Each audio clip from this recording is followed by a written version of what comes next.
There's a second way that we can determine whether a critical point is a relative min or max as well. This method only works, however, if you're dealing with a function that has defined first and second derivatives. So you can't have a critical point where the first derivative is undefined, which is generally a cusp, because if the first derivative doesn't exist, the second derivative can't exist. So this method requires that the first and second derivatives exist. And this is how the argument goes. If you have a critical point,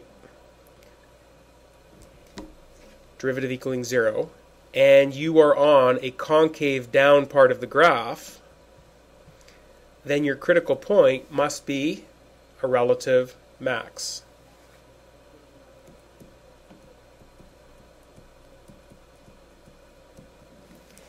If you have a critical point, derivative equaling 0, on a concave up part of the graph, then your critical point must be the location of a relative min.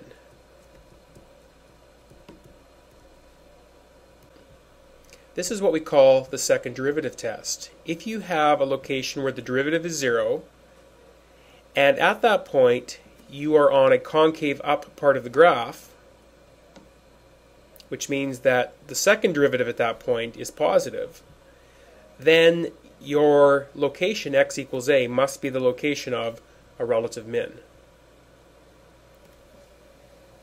If your first derivative is 0 and you're on a concave down part of the graph, which means the second derivative at a is negative, then x equals a must be the location of a relative max.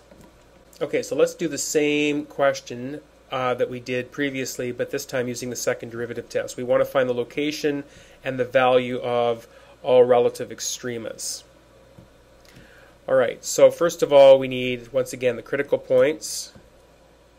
So you have critical points at f prime equaling 0, and so our critical point is x equals 1. Now we want to determine whether this critical point is the location of a relative min or max. So we have to first of all indicate that the first derivative at 1 is 0, which we know it is because we've just solved for that. Now we need to look at the second derivative.